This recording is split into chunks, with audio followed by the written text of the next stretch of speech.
예, 목요철학 콜로퀴움 오늘 네 번째 순서입니다. 지난 시간까지 니체에서 비트겐슈타인까지 한번 살펴봤고요. 큰 제목에서도 알 수 있겠습니다만 이성계의 왕국에서 구체적인 삶입니다. 현대철학이 근대에서 현대를 넘어가는 거 아니고 큰 틀은 거기 있는데 오늘도 아마 둘레즈를 통해서 혹은 그 둘레즈를 포함한 전체 프랑스 지성사를 통해서 현대 철학에서 구조주의 혹은 후기 구조주의를 표현을 합니다만 이쪽 프랑스 지성들은 어떻게 삶을 이해하고 있는가를 한번 들여다볼 수 있을 것 같고 무엇보다도 오늘 니체도 저희들이 점검을 했고 혹은 하이데거도 비트겐슈타인도 이렇게 점검을 했습니다만 이 근대 최정점이었던 해겔을 물론 니체도 강하게 부정을 했습니다만 가장 강력하게 현대 철학자 중에 부정했던 철학자가 바로 오늘 여러분들에게 소개해드릴 질 둘레즈라고 하는 철학자입니다. 정확하게는 모르겠습니다. 특정 제가 자료에서 봤는데 살아생전에도 그 둘레즈가 미셀 솔라트라고 하는 아주 유명한 비평가이거든요. 글을 쓴 편지에서 이런 얘기를 했다고 했죠. 나는 무엇보다도 어떤 누구보다도 무엇보다도 해결주의와 변정법을 혐오한다 라고 표현을 했다고 했죠. 그만큼 이 근대 철학의 마지막 최정점인 해결 철학 혹은 그 해결 철학 이후 해결주의에 대해서 상당한 철학적 저항을 했던 대표적인 철학자이기도 합니다. 특히 그 변정법에 대해서 이 사람은 차이라는 개념을 가지고 나와서 자기 자신 철학을 만들게 되는데요. 아마 오늘 우리 김재인 교수님 발표 내용 중에서도 그게 아마 중심이 돼서 이 존재론, 이 서양 존재론을 근대까지 해결까지 왔던 존재론을 어떻게 현대 철학에서 프랑스 서사가였던 둘레즈가 이해하고 있는가 하는 것을 여러분께 소개해드려야 할 것 같습니다. 한번 함께 듣고요. 좋은 의견 나눌 수 있도록 하시기 바랍니다. 짧게 소개를 드리면 우리 김재인 교수님 아마 이번 강연자 중에 가장 젊으신 분입니다. 또 앞으로 기대가 되는 젊은 신진학자고요. 그래서 아마 여러분들 중에 이 둘레즈에 관심이 있었던 분 중에 어떤 분들은 천개의 공원이라는 책, 아주 두꺼운 책이죠, 그죠? 세물길서라는 책이 있습니다. 아주 두꺼운 책을 번역하신 분입니다. 서울대 미학과를 졸업하셨고요. 서울대 대학원에 철학과에서 석사 그리고 박사학위를 받으셨습니다. 가천대 서울여대, 경희대 서울대 등에서 강의를 하셨고요. 지금은 고등과학은 초학제 연구단 프로그램, 초학제 연구단 상주연구원으로 근무하고 있습니다. 주요 저역서로는 둘레즈의 비인간주의 존재론, 아마 우리 김재인 교수님의 박사 논문 제목이 아닌가 생각이 드는데요. 그리고 처음 읽는 현대 프랑스 철학에서 최근에 나온 책이 있습니다. 처음 읽는 독일 현대 독일 철학도 최근에 나왔고요. 그 앞에 프랑스 철학이 나왔는데 거기에 둘레즈와 관련된 부분을 직접 또 쓰셨습니다.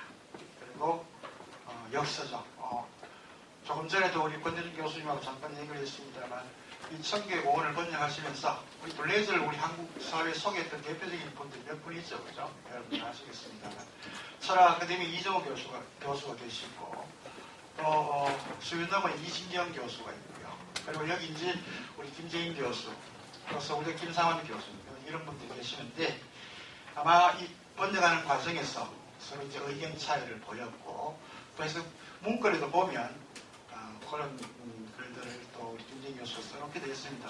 어떻게 강연을 통해서 책될지 모르겠습니다. 두고 봅시다. 역사 중에는 그 다음 안티오이디푸스라고 하는 책도 번역을 하시고요. 그래서 사실은 차이와 반복이라는 것에서 이 안티오이디푸스까지 가는 둘레즈의 이 전체 철학적 여정들이 오늘 강연을 통해서 어떻게 그려질지는 모르겠습니다만 우리 김재인 교수 강연을 들으면서 함께 긴 여행길을 걸어보시길 바랍니다. 자, 김재인 교수님 소개하겠습니다. 큰 박수 부탁드립니다.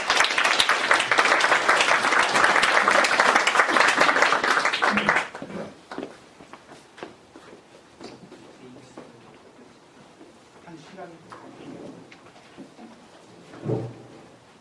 예, 안녕하십니까. 이렇게 유서 깊은 자리에 초대해 주셔서 정말 감사드리고요. 예, 오늘 제가 이제 드릴 말씀은 주로 이제 들레즈 관련 이야기가 되겠는데요. 사실 많이 아시다시피 프랑스 60년대라는 게 굉장히 이렇게 풍성했던, 풍요로웠던 시기입니다. 아마도 그 어떤 특정 시기를 통해 가지고 그렇게 많은 학자들이 참신한 독창적인 학자들이 이렇게 분출되는 거는 19세기의 독일 철학이라기보다 독일어 권에서 있었던 그 철학들 이후에 처음인 것 같고 아마 그 전에도 별로 없지 않았나 싶을 정도입니다. 도대체 왜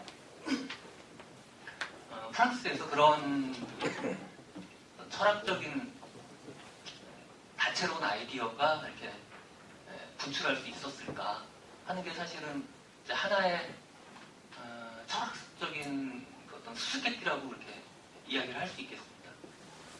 왜 하필 이제 프랑스인가?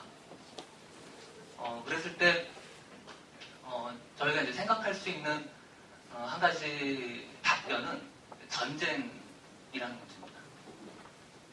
아시다시피 2차 대전, 1차 대전 이후에 2차 대전이 있었고 그 2차 대전 중에 이제 독일 점령을 당하고 많은 지식인들이 그 어떤 홀로코스트라든지 여러 가지 이제 사건들 그리고 대량 살상 이런 사건들을 겪으면서 상당한 충격을 받았습니다.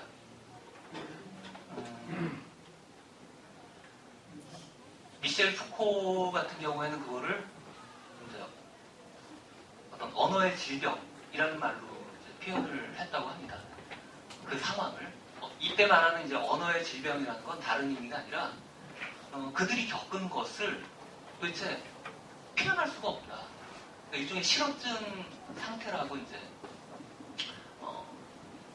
묘사할 수 있겠습니다. 그래서 이제 철학적인 실어증의 상태. 왜냐하면 그 이전의 모든 철학들이 이 전쟁이라는 사건을 어떻게 설명할 수가 없기 때문에.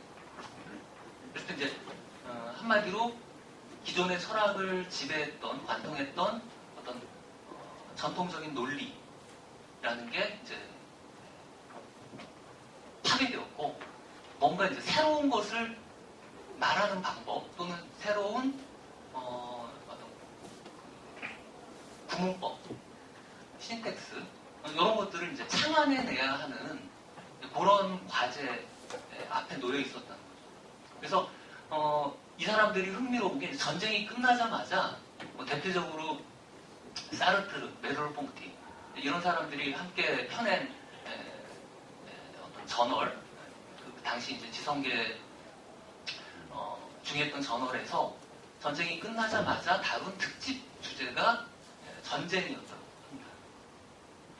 보통 같은 그 어떤 괴로움을 어떤 파국을 이렇게 마치고 나서 빨리 잊어버리고 싶을 텐데 이 사람들은 이제 그 사태를 철학적으로 반성해보는 기회를 가장 먼저 가졌다는 거죠. 그러면서 이제 다양한 문법들을, 어법들을 이 사람들이 각자가 만들어내야만 했습니다.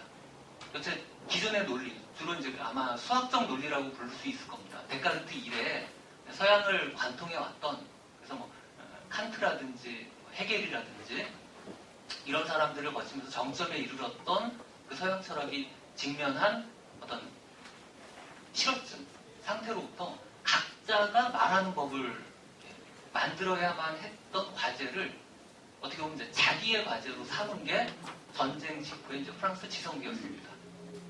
그렇게 보자면, 그러니까 특히 어느 나라보다도 그랬기 때문에 그렇게 보자면 이 다양한 철학자들이 그 직후에 등장할 수 있었던 게 나름 이해가 가기도 합니다. 그러면서 이제 전쟁을 겪으면서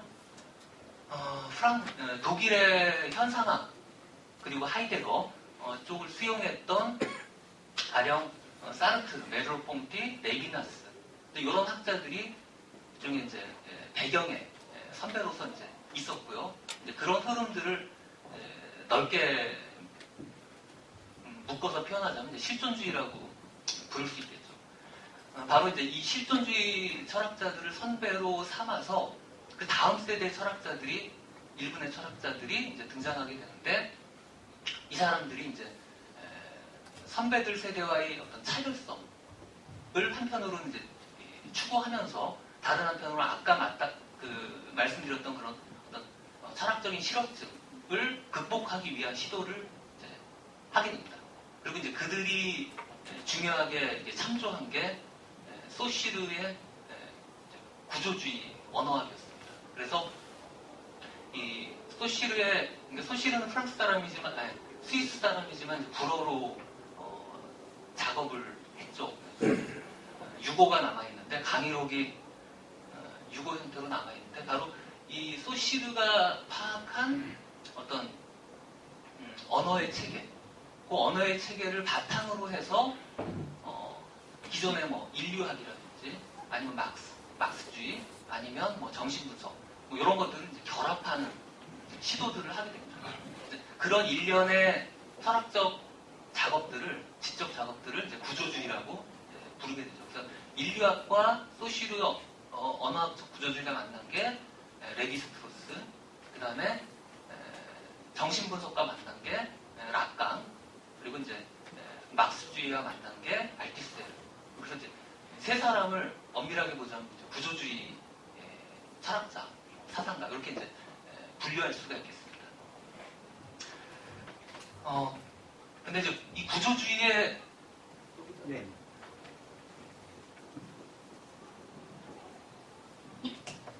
구조주의의 가장 중요한 특징이 이 소시르의 언어학을 기초로 삼았다는 점인데요. 이 소시르의 언어학은 잘 아시겠지만 하지만 뉘앙스 부분에서는 그동안 이제 소개가 잘 안 돼 있었는데요. 언어를 우리가 불어로는 두 가지로 구분할 수 있습니다. 하나는 랑가주, 영어의 랭귀지에 거의 해당하는 말이고요. 또 하나는 랑그, 이렇게 둘로 구분할 수 있습니다. 이 랑가주는 우리가 사용하는 이 언어 활동 전반을 가리킵니다. 그래 가서 랑그는 이 랑가주 중에서 어떤 불변하는 국면을 이렇게 꼽아냈을 때 그걸 랑그라고 부릅니다. 그러니까 한국어 그러면 이제 우리가 이 랑그를 영어로 번역할 때 이제 혀를 가리키는 텅으로 번역을 하는데요. 한국어라고 했을 때는 이 랑그를 이제 지칭한다 이렇게 얘기할 수 있겠습니다. 그에 반해서 이렇게 추상적으로 우리가 아니면 개념적으로 뽑아낼 수 있는 측면이 아닌 영역들, 가령 뭐 여기가 대구죠. 이 대구 지역의 말은 이 한국어의 표준어 시스템 안에 다 수용되지 않습니다. 그렇게 이제 남아있는 영역들까지 포함하는 모든 언어 활동을 랑가주라고 부릅니다. 소시르의 구조주의는 이 랑가주를 무시하고요. 그러니까 구체적이고 실질적인 언어들이죠. 이 랑그만을 뽑아냅니다. 그리고 이 랑그의 단위랄까요? 그걸 이제 기호라고 부릅니다.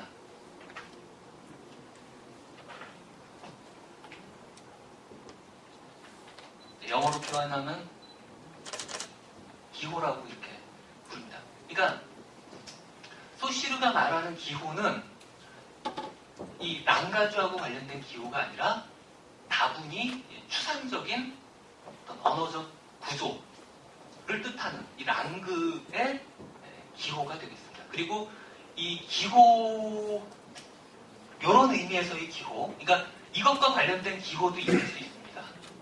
사실은 들레즈의 기호는 이쪽하고 관련됩니다. 똑같은 사인이란 말을 써도 완전히 의미가 달라요. 그랬을 때 이 기호가 의미하는 거를 signification,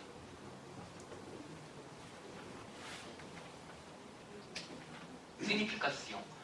그러니까 이 체계화되고 추상적이고 구조적인 수준에서의 의미만을 지칭합니다. 그에 비해서 이 들레즈적인 이 랑가주의 기호의 의미는 썸스라고 봅니다. 영어의 센스에 해당하는 말입니다.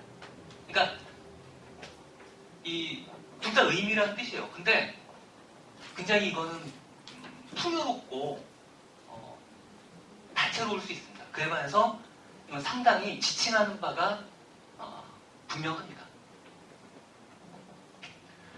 근데 이 기호는 두 가지 차원으로 구성이 되어 있다고 얘기합니다.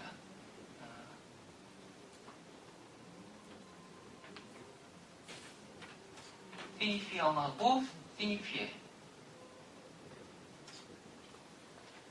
이건 바로 이제 이 시니피에, signify라는 말의 현재 분사, 과거 분사에 해당합니다. 그래서 말을 이제 만든 겁니다. 소시르가. 기호는 그렇게 둘로 구성이 되어 있는데 여기서 이제 흔한 오해 중에 하나는 이 시니피에가 기의라고 번역이 되거든요, 보통. 그 시니피앙이 기표라고 번역이 됩니다. 그 사람들이 어떻게 오해를 하냐면 기의가 마치 의미인 것처럼 얘기를 이렇게 이해를 하고 기표가 어떤 가령 이렇게 써있는 글자라든지 이런 것들을 가리킨다고 오해를 하는데 그거는 소시르의 규정하고는 전혀 다릅니다. 소시르에게서 의미는 이 스니피카시옹을 가리키고요. 스니피카시옹이 거꾸로죠. 이게 의미고요. 기의는 개념이라고 얘기합니다. 컨셉트, 개념이라고 얘기합니다. 그리고 이 기표는 청각 이미지라고, 이마주 어쿠스틱 이미지. 그래서 이 둘은 함께 붙어 있습니다. 그러니까 우리가 어떤 청각 이미지를 접할 때 그것에 붙어 있는 개념, 그게 이제 스니피에를 가리키는.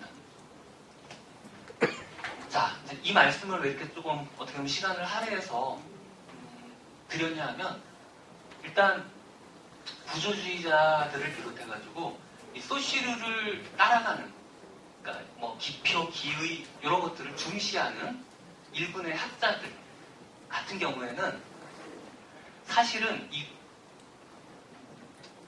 이런 접근을 구조라고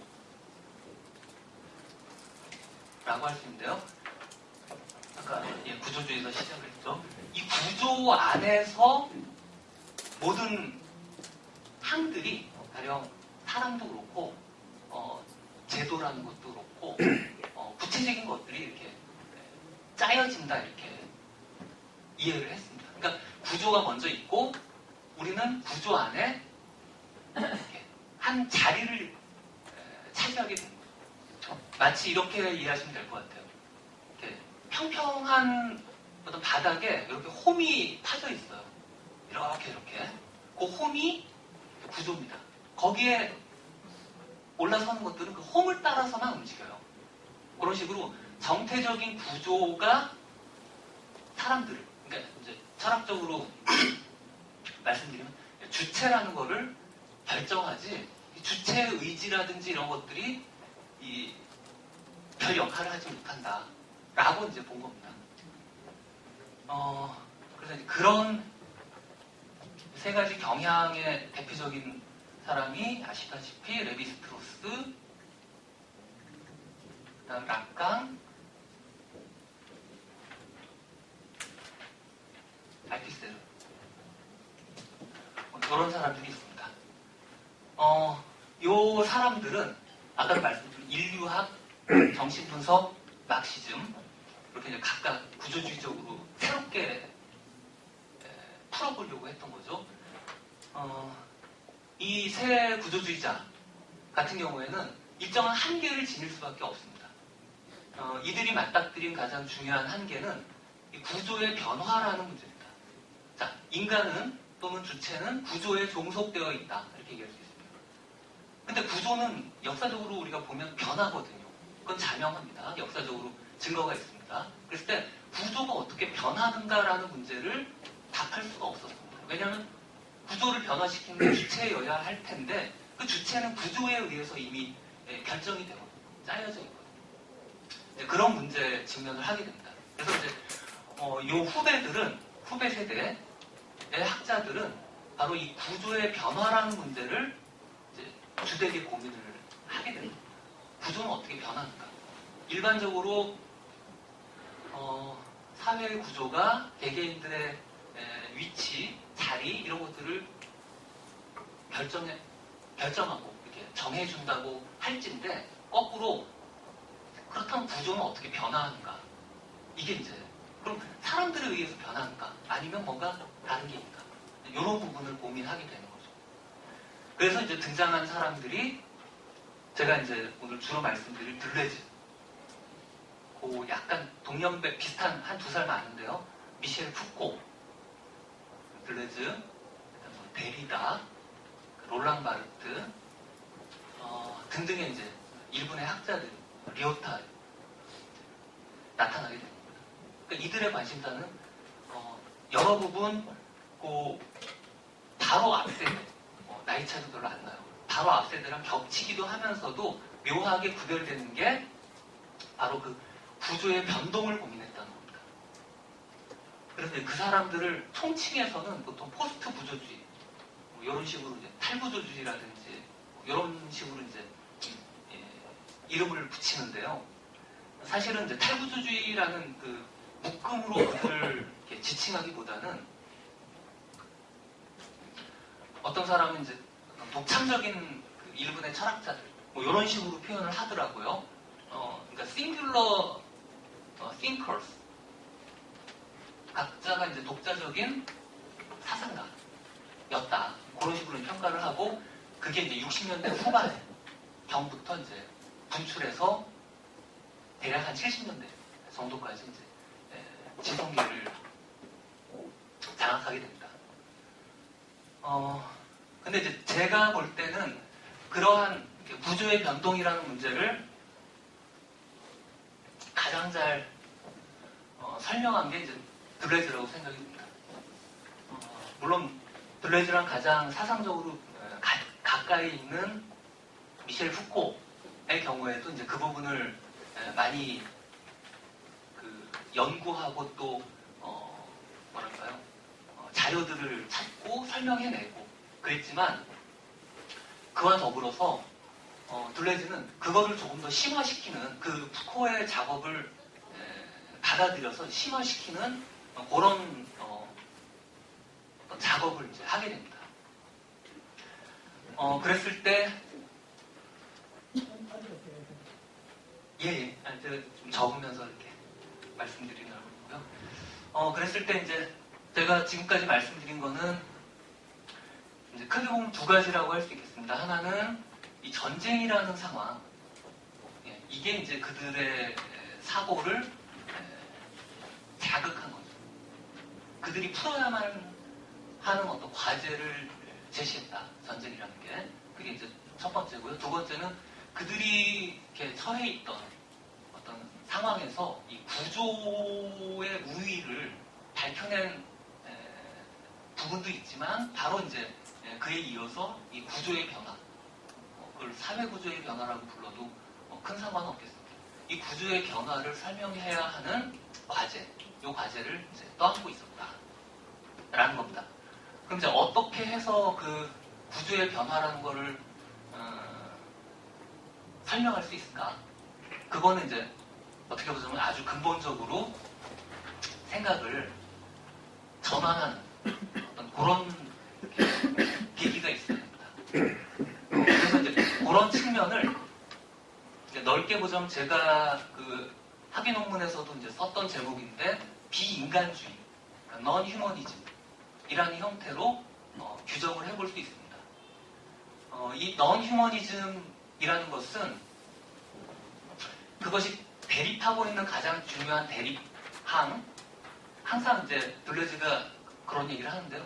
무엇과 맞서 싸우려고 하는가, 요거를 잘 살펴봐야 한다. 그럼 이제 저희가 물어볼 수 있는 거는 들레즈는 무엇과 또는 누구와 맞서 싸우려고 하는가? 라는 지점이 되겠습니다. 그랬을 때 이 비인간주의가 맞서 싸우려고 하는 것은 바로 이제 인간, 그리고 인간에 대한 특정한 이해 방식이 되겠습니다.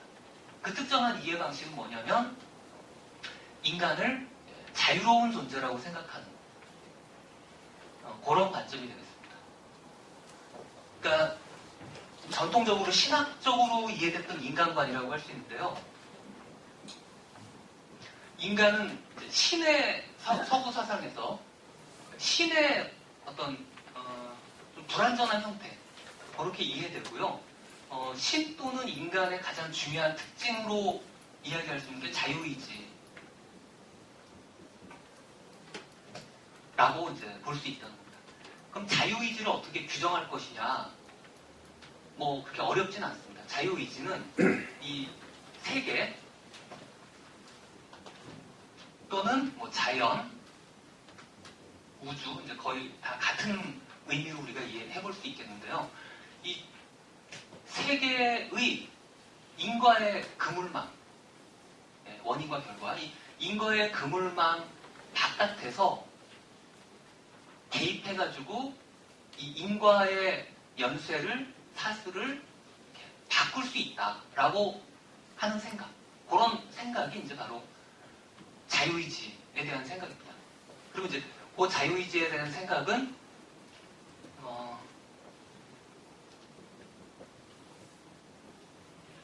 이 자연계의 인과 사슬 바깥에서 개입하는, 가령 우리가 뭐 하고 싶으니까 뭐를 실제로 그렇게 의도해서 바꾸는 뭐 이런 일반적인 경험 속에서 대체로 이제 드러나는 그 사고방식하고 관계가 될 수 있습니다. 그래서 이제 그런 종류의 자유의지는 인간과 신이 공유하고 있는 지점인데 한마디로 초월적인 세계를 상정하는 사고방식하고 이제 맞닿아 있습니다. 그러니까 이 세계 바깥에서 이 세계에 개입하는 거니까요. 네, 그게 이제 가장 중요한 특징이고요. 그래서 이런 초월 세계를 상정하는 어떤 관념론이라고 이제 부를 수가 있겠고, 거기에 반해서 이 세계 안에 머물자라는 사고방식이 이제 어떤 내재주의, 내재론 이렇게 부를 수 있을 텐데, 이건 이제 다른 말로 자연주의라는 말로 부를 수도 있고요. 근데 뭐 여러 가지 자연주의에 대한 규정이 있을 수 있지만, 자연주의 또는 유물론, 머티리얼리즘. 이때 머티리얼은 다른 게 아니라 자연 세계를 가리키는 말입니다. 머티리얼리즘으로 우리가 이해를 해볼 수 있겠다라고 그렇게 이제 양측을 대비시켜 볼 수 있습니다. 그랬을 때 이제 여기서 말하는 인간은 신과 유사한 존재로 이해됐다면, 이쪽에서 말하는 비인간주의, 바로 이런 부류의 사고방식에 대한 어떤 반대라고 이렇게 얘기를 해볼 수 있겠습니다. 그러니까 이 비인간주의적인 특징은 바로 인간의 자유의지가 아닌 이 자연세계의 인간의 자유의지뿐 아니라 어떤 종류의 자유의지건 이 자유의지가 아닌 이 세계 속에 존재하는 이 인과관계, 요걸 통해서만 세계를 이해하려고 하는 방식입니다. 그러니까 초월적인 세계를 거부하는 그런 입장이라고 할 수 있겠고요. 그런 점에서는 막스나 니체 같은 19세기 사상가들의 영향을 다분히 받았다, 그렇게 얘기할 수 있겠고, 대립되는 입장으로 치자면 헤겔이라든지 후설 이런 현상학 쪽, 그 다음에 하이데거, 그다음에 정신분석, 프로이트류의 정신분석, 이런 입장들은 따라가다 보면 초월 세계를 자꾸 끌어들이는 경향이 있습니다. 또는 자유를 강조하는 그런 경향이 있습니다. 자유의지라는 그런 의미에서요. 그런 사람들의 계열하고 이제 대립된다. 그렇게 이제 대략 대립 구도를 살펴볼 수 있겠습니다.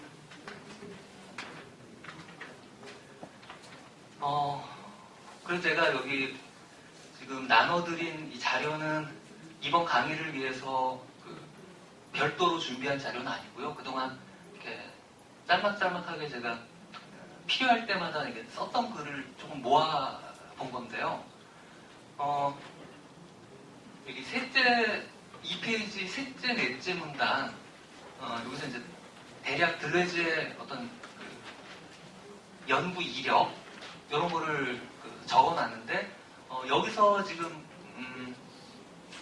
보이는 게 바로 들레즈가 이제 누구와 가깝고 누구와 뭔가 멀리 떨어져 있는가, 적수로 삼았는가, 그런 점들을 좀 적어봤습니다.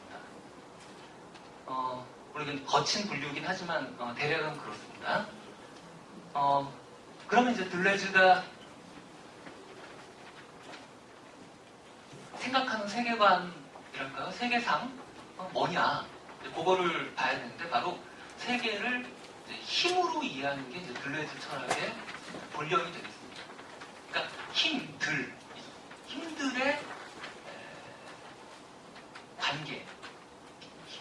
관계, 요게 이제 세계를 바라보는 방식입니다. 그 전에 제가 요 2페이지 맨 앞에 두 문단에서 적어놓은 내용은 어떤 철학적인 배경이라고 할 수 있는데요. 아까 말씀드렸던 전쟁하고 관련이 되는 부분입니다. 기본적으로 세계는 그냥 있으면 마치 제가 뒤에도 적었지만 방에 청소를 안 한 채로 그냥 내버려 두면 계속 먼지가 쌓여서 조금씩 바스라지는, 그게 세계의 모습이라고 들려주는 생각을 했습니다. 그래서 우리는 청소를 계속 매일같이 해야만 깨끗한 상태가 유지될 수 있는, 그러니까 한마디로 세계의 조건은 부정적입니다. 부정적인 상태, 마치 전쟁과 같은 상태예요. 그러면 우리가 잘 도망가고 잘 피하고 이런 게 과제로 주어진 거예요. 그러니까 어떤 단단한 집안이라든지 안락한 어떤 환경, 그리고 안전한 곳, 이런 게 들레즈 철학의 어떤 이 바탕이 아니라 항상 전쟁 상황 같은, 그래서 잘 어떻게든 도망가고 살아남고 그러기 위한 노력들을 하는. 그래서 이제 이 도망이란 표현이 또 이제 한자어로 도주, 도망도 한자어긴 하지만요, 도주 이런 표현들이 이게 관념적인 어떤 개념이 아니라 굉장히 실질적인 개념입니다. 도망을 가야만 살 수 있기 때문에. 그리고 도망을 잘 쳤다는 거는 어떻게 입증이 되냐면 살아남으면 도망을 잘 친 겁니다. 이게 사소해야 잘 도망쳤는지 아닌지 여부가 판가름 나는 그런 게 들레즈 철학의 어떤 기본적인 바탕이다, 이렇게 얘기할 수 있습니다. 하나의 세계관 같은 건데요. 그럴 수밖에 없는 측면이 있다고 봅니다. 근데 이제 한국의 들레즈를 소개하면서 이 도주라는 개념을 이제 탈주라는 말로 처음엔 번역이 됐었는데요. 아직도 그렇게 많이 번역을 합니다만, 이 탈주라는 개념은 탈신도주의 약자입니다. 근데 탈신도주, 몸을 빼서 도주한다 이거예요. 그러니까 사실은 도주라는 말과 탈주라는 말은 번역어만 놓고 보자면 크게 의미 차이가 난다고 할 수는 없습니다. 어쨌든 도망가는 거예요. 근데 한국에서 그 탈주라는 개념이 유통되고 소비되는 맥락은 뭐냐면 상당히 제가 볼 때는 낭만적이다, 그렇게 보입니다. 자, 우리 다 같이 탈주를 해봅시다. 그게 아닙니다. 쫓기기 때문에 어쩔 수 없이 도망가는 거하고 우리가 도망가보자 라고는 완전히 다른 거거든요. 절박함에 있어서 차이가 납니다. 바로 이제 제가 그 절박함 때문에, 이 절박함은 경찰이 쫓아오니까 도망가야 되고요. 누가 잡으러 오니까 도망가야 되고, 강도가 나타났으니까 도망가야 되고 하는 이 맥락을 사상한 채 한번 도망가보자. 왜냐, 이 세계가 마음에 안 드니까. 이런 식으로 생각하는 건 들레즈의 생각의 터전하고는 완전히 다른 부분이라는 거죠. 그래서 제가 이제 한 가지 말씀드린 거는 들레즈가 생각한 세계의 모습, 얼마나 세계는 참 위험하고, 그래서 들레즈가 가끔 드는 그 표현이 있는데요. 라이프니츠의 말이라고 하면서 이제 인용을 합니다. 뭐냐면 이 뗏목 같은 거에 이제 실려가지고 이 해안가에 거의 다 도달했다고 생각이 됐는데 어느 순간 다시 나는 바다 한가운데 있다. 그러니까 그만큼 불안정한 상태. 이게 이제 세계라는 거죠. 그리고 노력은 아마도 죽을 때까지 계속 해야만 하는 그런 걸로 이제 주어집니다. 그게 이제 실존의 과제라고 할 수 있겠죠. 그리고 아까 말씀드렸듯이 이제 한 말씀만 더 보태면 잘 도망친 거는 나중에서야 확인이 된다. 그러니까 이 도주가 창조다, 도주선을 뚫는 게 창조다라는 말은 그런 의미에서 이해될 수 있어요. 그러니까 판에 박힌 어떤 방식으로 도망가게 되면 붙잡혀요. 그렇기 때문에 이 도주하면서 뭔가 자기가 발명을 해내야 됩니다. 잘 도망가는 법을. 길도 새로 뚫으려면 뚫어야 되고 무기도 새로 만들려면 만들어야 되고 하는 이런 일들이 이제 수반되는 거죠. 그러니까 있는 길로 도망가는 게 아니라 새로운 길을 뚫으면서 도망가는 거. 이게 이제 창조라는 말의 핵심 부분이 되겠습니다. 그래서 이제 아까 말씀드렸던 뭐 힘의 관점에서 세계를 바라본다라는 부분을 좀 더 말씀을 드려야 될 것 같습니다. 5페이지에 제가 실천 존재론보다는 힘의 철학을 먼저 말씀을 드리는 게 좋을 것 같은데요.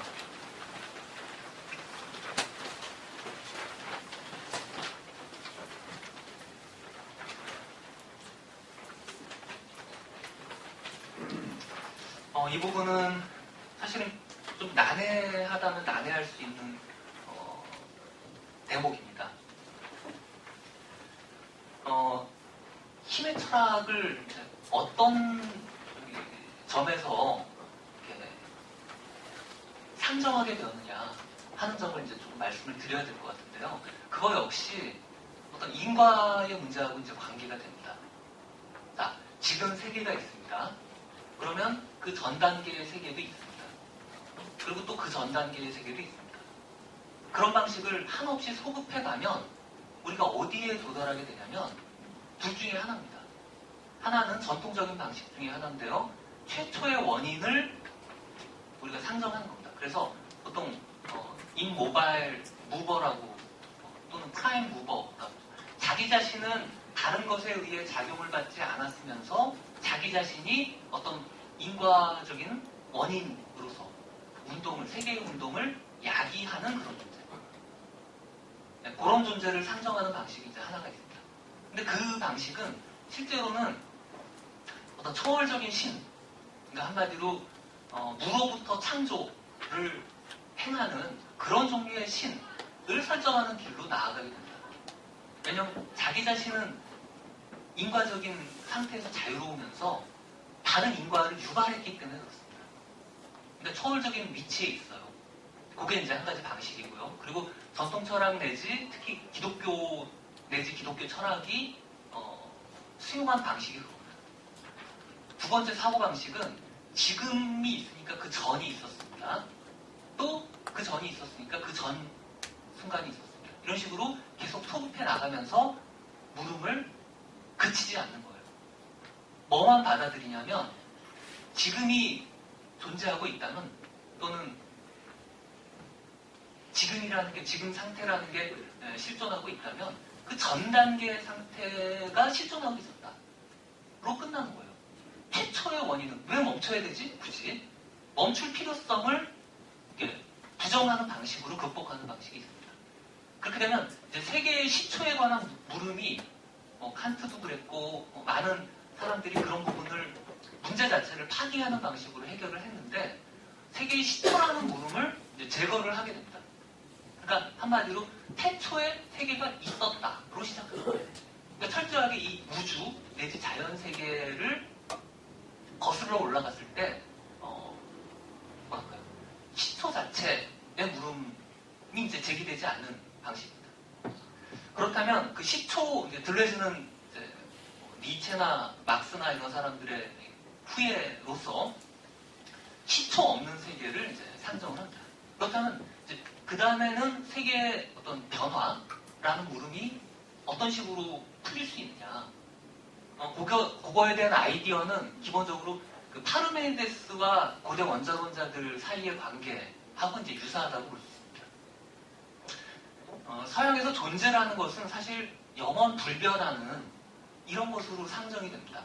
그러니까 being is, being is being, non-being is not. 그러니까 being is, non-being is not. 그러니까 그렇게 됐을 때 세계는 어떤 부동하는 것이요, 이 현실 세계는 진짜 존재는 부동하는 것이요, 현실 세계는 그 부동하는 존재의 일종의 가상, 이런 거에 불과한 것으로 이제 이해가 되죠. 그게 이제 파르메이데스적인 전통이고, 그 전통이 상당히 이제 오랫동안 그 철학자들을 속박을 했습니다. 플라톤 같은 경우에도 여러 가지 그 국면이 있지만 최소한 파르메이데스적인 국면은 불변하는 이데아 세계와 그것의 어떤 유사물, 모방물로서의 이 현실, 그러니까 등급이 낮아지는 거죠. 이 현실의 등급이. 그런 방식으로 이제 이해를 했었다는 겁니다. 근데 이제 고대 원자론자들은 어떤 식으로 문제를 풀려고 했느냐? 파르메이데스적인 존재 측면을 간직한 게 원자로서 더 이상 쪼갤 수 없는 아토만, 쪼갤 수 없는 것으로서의 이 원자를 설정하고 그 원자의 개수를 무한하게 만드는 방식으로 세계의 변화까지 설명을 하는 겁니다. 그러니까 그 모토가 이제 현상을 구제하라라는 거였습니다. 이게 이제 데모크리토스와 레오키포스 이런 이제 초기 원자론자들이 행했던 일이고요. 그다음에 이제 그걸로는 충분치 않다라고 하면서 이제 후기 원자론자, 그 에피쿠로스가 대표적이고 에피쿠로스의 문헌을 기록으로 남긴 루크레티우스, 이제 그런 사람들이 후기 원자론자라고 할 수 있는데, 이 사람들이 이제 좀 더 뭐랄까요, 보정을 가했습니다. 거기 핵심은 뭐냐? 바로 원자라는 것을 다른 것으로 이해하는 것이 아니라 힘으로 이해한다라는 게 이제 핵심입니다. 즉 원자들이 세계를 구성하고 있고 그 원자들의 이합 집산이 이 세계의 모습이에요. 그렇다고 했을 때 원자들의 이걸 그냥 물질로만, 흔히 우리가 생각하는 물질 내지 물체로만 이해하면 어떤 게 설명이 안 되냐면, 어떤 두 개의 물질 또는 물체가 원자죠. 이게 결합했을 때 원자는 불변하는데 이게 새로운 하나의 원자라고 부르지 못할 이유가 뭐가 있느냐. 그러니까 원자의 이합 집산이 생겨나는 이유가 이제 설명이 안 됩니다.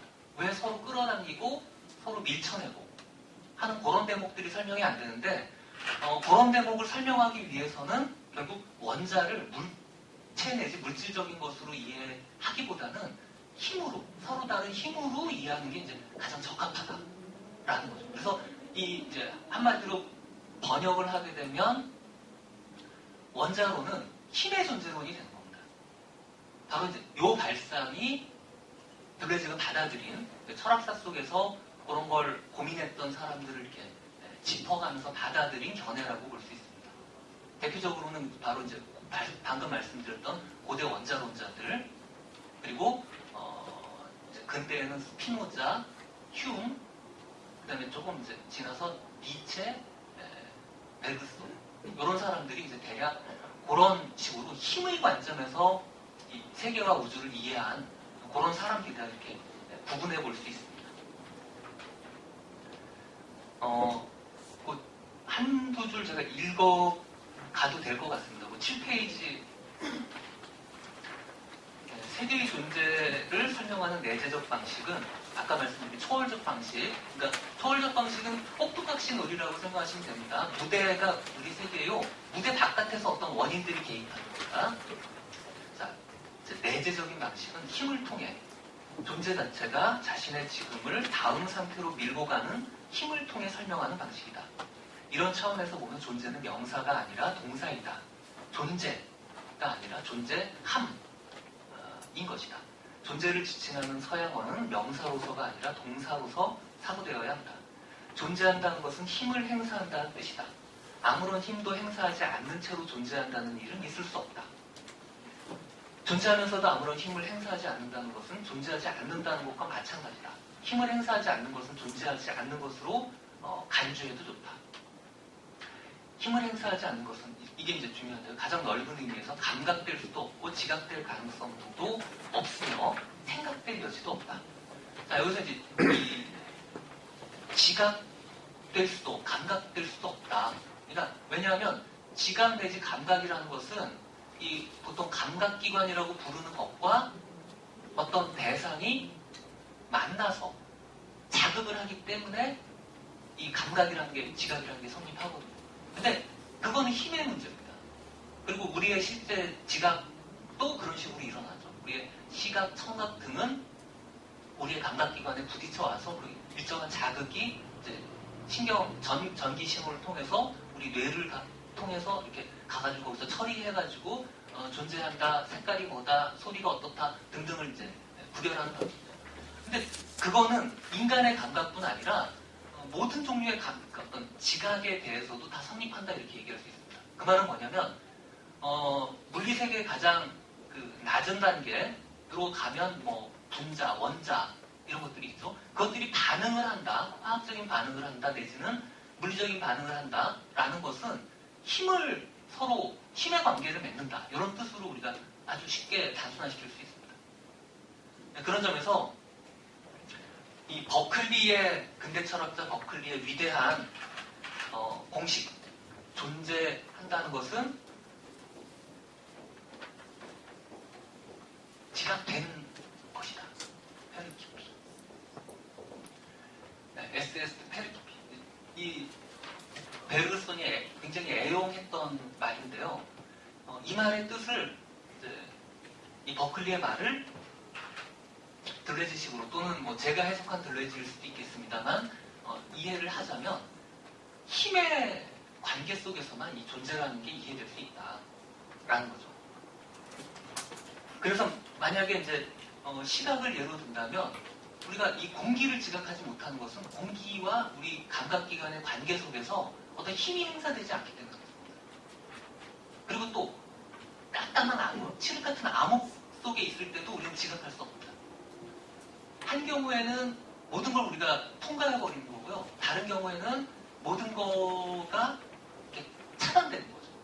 그럼 서로 힘이 행사되지 않기 때문에 이게 지각이 성립되지 않는 겁니다. 존재하지 않는 거예요. 만약에 이제 이 방에 이 감각기관이 전혀 없는 어떤 존재, 사람이 들어와서 이 방을 체험할 때 그는 이 방이 텅 비어 있다라고 생각을 할 겁니다. 이해가 안 되시나요? 그럼 자, 이 방에 청각장애인이 와 있습니다. 제가 이야기를 하고 좀 이따 이제 우리 함께 이야기를 주고받을 때 그분에게는 뭔가 우리들의 몸짓은 지각되지만 청각적으로는 지금 존재하지 않습니다. 그래서 이 지각이라는 개념을 굉장히 넓게 우리가 이해를 해보면 굉장히 많은 것들이 드러나는데요. 들레즈한테는 이 지각이라는 개념이 절단이라는 개념으로 이제 확장이 됩니다. 제가 오늘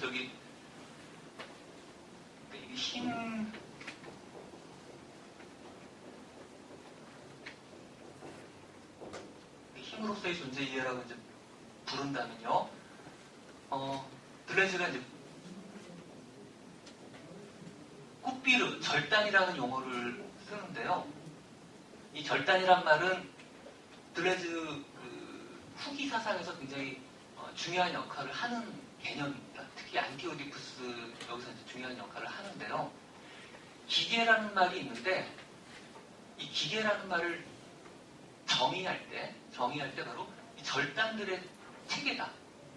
시스템 오브 굿빌 그렇게 이제 부르기도 합니다. 그래서 제가 드레즈는 워낙 독창적인 개념들이 많기 때문에 다 설명드릴 수는 없겠고 기계 개념은 굉장히 중요하기 때문에 대표적인 개념 중에 하나이기 때문에 말씀을 드린다면 이 절단의 작용을 하는 체계 이게 기계로 체계는 기계를 드립니다.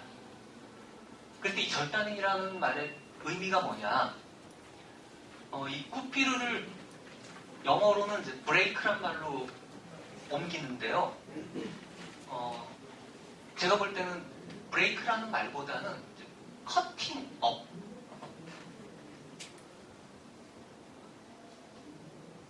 정도의 표현이 어떨까 싶어요.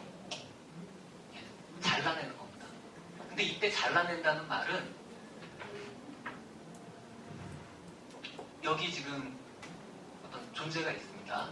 그 존재를 시각의 관점에서 잘라내요. 그러면 이제 시각적인 현상들이 드러나죠. 그렇다고 해서 여기 이 존재가 온통 시각적이기만 한 것은 아닙니다. 청각적인 측면도 있고요. 후각, 촉각 등의 측면이 있습니다. 하지만 시각적인 측면에서 잘라내면, 절단하면 시각 세계가 성립하는 겁니다. 그리고 청각적인 관점에서 절단을 하면 청각 세계가 성립합니다. 다른 것도 이제 마찬가지들이에요. 자, 기계의 작업은 뭐냐? 어떤 자신의 에너지를 통해 세계를 절단해서 그 세계가 드러나도록 하는 것 또는 존재가 드러나도록 하는 게 절단입니다. 그러니까 세계는 인간의 감각은 방금 말씀드린 오감 이런 것들로 이제 이야기될 수 있다면 예를 들어서 저기 박쥐는 우리가 듣지 못하는 어떤 음파 영역을 듣습니다. 그리고 나비는 우리가 보지 못하는 이 자외선 부분을 봅니다. 이런 식으로 각 존재하는 것, 세계에 존재하는 그 모든 존재자들마다 이 다른 절단을 수행을 합니다. 그러니까 각자에게 드러나는 세계는 다른 세계로서 드러납니다. 심지어는 그 H2O 이 물 분자라는 거는 여기 수소 원자 두 개랑 그 산소 원자 한 개가 결합한 거죠. 둘이 어떻게 결합을 했어요? 바로 이제 수소 원자와 산소 원자 사이에 어떤 종류의 절단이 행해진 겁니다. 그러니까 힘의 작용이 있었던 거고 극장한 방식으로 세계가 드러난 거죠. 바로 이제 그런 식의 세계, 이거를 이제 기계라는 말로 이 절단들의 체계를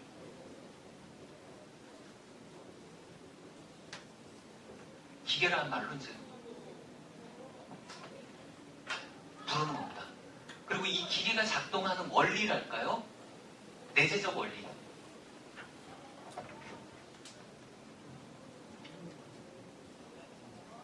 그게 이제 욕망입니다.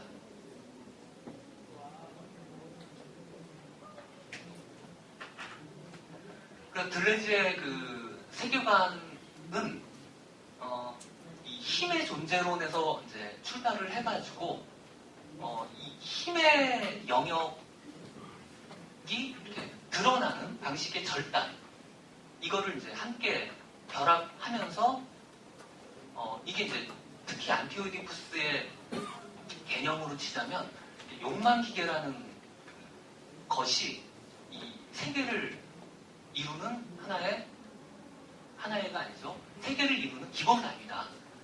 힘이란 말을 번역한 게 욕망기계라고 할 수 있습니다. 욕망은 그 중에서 그 기계가 작동하게끔 하는 내재적인 원리고 기계는 이런 절단을 수행하는 모든 작업, 그러니까 A와 B, C 이런 것들이 있을 때 그것들 간의 관계를 형성하는 측면이 기계다. 이렇게 얘기를 할 수 있다는 거죠. 그렇다면 이제 욕망이라는 말의 의미를 조금 더 살펴봐야 되는데 이 욕망이란 말은 들레즈에게 있어서는 결핍된 것을 추구하는 것 이것과는 관계가 없습니다. 보통은 우리가 어떤 걸 욕망한다 그러면 지금 없는 것을 찾으려고 하는 이른바 획득의 관점에서 욕망을 이해를 합니다. 근데 들레즈의 욕망 개념은 그게 아닙니다. 요점만 말씀드리면 들레즈의 욕망 개념은 크레아티오 인 시투, 즉 어떤 상황 속에서 뭔가가 만들어지는 거 하고 관련이 됩니다. 왜냐하면 우주는 다양한 방식으로 절단할 수 있어요. 그렇다고 했을 때 한마디로 우주는 재활용의 관점에서만 이해될 수 있지 없던 것을 만드는 것의 관점에서 이해될 수 없습니다. 그리고 들레즈가 창조라든지 생산이라든지 이런 말들을 쓸 때도 여전히 있는 것들을 가지고 다르게 만드는 방식으로밖에는 이해할 수가 없습니다. 그러니까 그렇게 이해를 해야 됩니다. 그래서 들레즈한테 욕망한다는 말도 역시 있는 것들을 부품 삼아서 재료로 삼아서 뭔가를 구성하는 거, 그러니까 일종의 재조립하는 거, 요게 이제 들레즈가 말하는 욕망한다라는 말의 뜻이 되겠습니다. 그런 의미에서 욕망한다는 것은 생산한다는 것과 그리고 창조한다는 것과 다 같은 말이 됩니다. 이 말이 이제 오해를 살 수 있기 때문에 들레즈가 이제 조금 더 시간이 지난 다음에는 욕망이란 말도 쓰지만 새로운 말을 하나 더 발명을 하는데요. 어정세, 명사형은 어정스 망입니다. 이 어정세라는 동사를, 욕망한다는 동사 대신에 어정세라는 동사를 발명을 합니다. 이 어정세라는 말은 뭐냐면 가구를 배치하는 겁니다. 가구를 배치한다는 말은 가구가 일단 있어야 되죠. 이렇게도 꾸며보고 저렇게도 꾸며보고 그렇게 배치된 것을 어정스마음이라고 부릅니다. 그러니까 욕망한다는 것도 그와 같은 의미예요. 있는 것들을 가지고 이렇게 저렇게 재구성을 결국은 하는 거예요. 그러니까 그랬을 때 그 말의 의미는 들레즈가 이제 예를 든 게 우리가 술을 욕망한다. 들레즈는 알코올릭이었거든요. 술, 담배 되게 좋아했는데 이 사람이 술을 욕망한다라는 말의 뜻은 뭐냐면 단지 이 부족한 알코올을 내가 찾는다가 아니라 함께 마시는 사람과 분위기, 장소 이런 것들을 구성한다. 컨스트럭트 한다. 라고 이제 예를 소개를 합니다. 그런 식으로 들레즈의 욕망 개념 그리고 기계 개념도 사실은 동사로 쓰면 머신해라는 동사로 쓰면 이걸 조립하고 생산하고 만든다. 그런 뜻으로 이해를 할 수가 있습니다. 그래서 들레즈가 이제 무의식에 대해서 얘기할 때도 욕망과 무의식에 대해서 얘기할 때 어떤 부분을 주로 얘기를 하게 되냐면 무의식의 사례는 극장이 아니라 공장이다. 그렇게 얘기를 하는데 그때 말하는 의미도 세계 전체가 우주 전체가 하나의 공장이다. 근데 그 공장은 일종의 재활용 공장인 거죠. 있는 재료를 가지고 만들고 또 그거를 일정 부분 부시면서 만들고 하는 그런 과정입니다. 그게 이제 아까 중간쯤 말씀드렸던 힘의 관점에서 이렇게 세계를 이해하는 그런 측면이 되겠습니다. 마지막으로 드릴 말씀은 이제 우연과 필연의 문제라고 할 수 있겠는데요. 그렇다면 이제 이 전체를 좌우하는 어떤 필연적인 법칙이 있냐? 힘의 생성 내지는 힘의 전개 이게 이제 우주라면 아니면 절단들의 체계 이것이 계속되는 것이 우주라면 도대체 그것을 지배하는 어떤 필연적인 법칙이 있냐? 이제 들레즈는 그 문제에 대해서 필연이라는 말의 이해를 바꿉니다. 기본적으로 힘들이 맺는 관계는 그걸 이제 전통적인 철학 용어로는 종합이란 말로 부르는데요. 우주는 매 순간 종합의 과정을 반복하는데 그 반복은 힘이 스스로 자기의 어떤 힘을 발휘해서 힘이 스스로를 발휘해서 그 다음 순간으로 이어지는 일종의 차이가 만들어지는 과정입니다. 그러니까 들레즈에 있어서 반복은 이 차이가 생겨나는 것의 반복이요. 차이라는 것은 스스로가 스스로와 맺는 관계 속에서의 차이가 됩니다. 그러니까 통상 말하는 차이와 반복의 개념이 완전히 바뀌는 거죠. 그랬을 때 이 반복의 운동 내지는 지금 순간과 다음 순간 사이에 차이가 발생하는 계기에서 필연적인 원리라든지 법칙 같은 게 있느냐 하는 게 이제 마지막 의문이라는 겁니다. 그랬을 때 들레즈는 힘들이 서로 관계를 맺는 것은 어떤 우연 내지는 무발성 때문에 관계가 무발성에 우연적으로 그렇게 관계를 맺는다 이렇게 얘기를 합니다. 근데 일단 맺어진 관계는 맺어졌기 때문에 필연이라는 거예요. 그러니까 니체가 말하는 에스바 일어난 일 it was 일어난 일은 돌이킬 수 없다는 점에서 그건 필연입니다. 그러니까 유일한 필연은 일어난 일들이에요. 그 일어난 일은 근데 어떤 과정을 통해서 일어나냐면 우연을 통해서 일어납니다. 그러니까 이 어떤 일이 일어나게 되는 거는 우연이요. 일어난 일은 필연입니다. 이 두 가지 관계가 우연과 필연 사이의 관계가 되겠습니다. 그랬을 때 이 전체를 관통하는 필연이라는 게 없다라는 말은 결국은 외부의 통제자 내지 조정자, 초월적인 존재 이것이 없다라는 뜻이 되기도 합니다. 왜냐하면 그런 존재가 있다면 마치 꼭두각시 줄을 이렇게 조정하는 어떤 존재가 있으면 무대 위의 이 인형들은 그 원하는 바에 의해서 이렇게 전개가 될 테니까요. 움직일 테니까요. 근데 끊어버리면 우연히 움직이게 된다는 거죠. 그래서 필연이란 힘들의 관계 맺음에 대한 우연이란 필연의 힘들의 관계 맺음에 대한 지칭이요. 필연이란 그 맺어진 관계에 대한 지칭이다. 그렇게 이제 둘을 구분해 볼 수 있습니다. 마지막으로 필연과 관련되는 용어가 이제 운명이라는 말입니다. 우리가 이제 보통 운명에 니체의 표현이기도 하고 들레즈가 애용하는 표현이기도 한데요.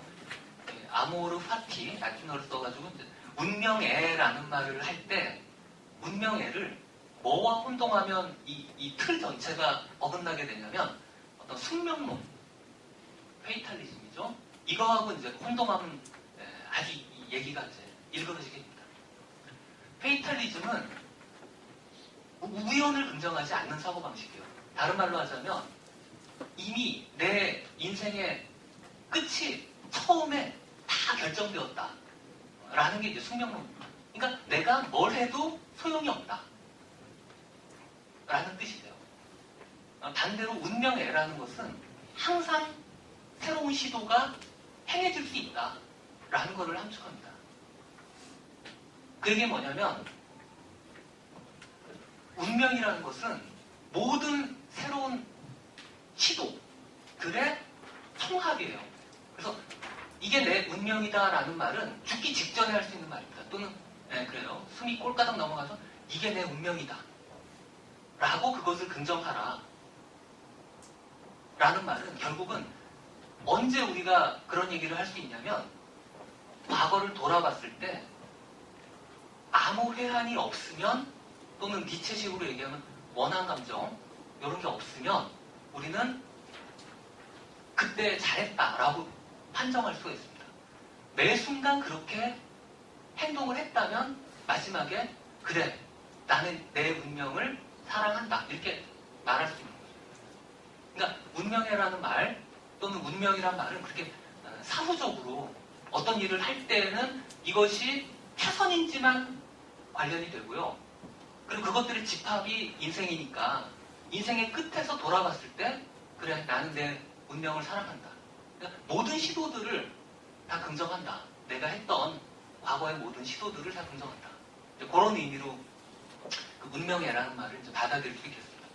어떻게 보냐면 그런 부분이 들레즈 그 철학의 핵심이지만 동시에 그 선배 철학자들 니체나 스피노자 이런 사람들을 또 이어받은 부분이기도 합니다. 제가 이제 중요한 개념들 뭐 여러 가지가 있는데 뭐 차이와 반복이라든지 뭐 여러 가지 그 개념들이 있지만 주로 이제 제가 말씀드린 건 힘의 존재론으로서의 세계. 그랬을 때 그 힘들이 관계 맺는 방식하고 관련해서 그 개념을 좀 이제 후기에 좀 펼친 게 기계, 욕망 기계 그런 개념들이었고 욕망이라는 거는 없는 걸 추구하는 게 아니라 뭔가를 구성하기를 재료들을 가지고 있는 재료들을 가지고 구성하기를 시도하는 것이고 그다음에 이제 마지막으로 이 힘들에 펼쳐짐으로서의 우주를 관통하는 어떤 필연적인 법칙이나 원리가 있느냐의 문제와 관련해서 이제 오히려 그런 것들은 없고 모든 것들이 우연의 되풀이요. 사실은 그 우연 때문에 우리의 시도도 의미가 있습니다. 매번의 시도도. 그래서 이제 마지막 단계에서 결과된 것, 매 순간 결과된 것은 필연이요. 삶의 관점에서 보자면 그 마지막 순간에 자기에게 일어난 모든 일들 이것이 자기의 시도와 결합된 것, 그것이 운명이고 그 운명을 이제 사랑할 때 우리는 어떻게 보면 존재론과 부합하는 이 인생을 살았다 그렇게 이야기할 수 있다. 그렇게 대략 정리를 해볼 수 있겠습니다. 뭐 짧은 시간에 말씀드리기에 너무 많은 내용들이 있어가지고 제가 좀 많이 아쉬움이 남습니다. 나머지 부분은 질의 과정을 통해 가지고 좀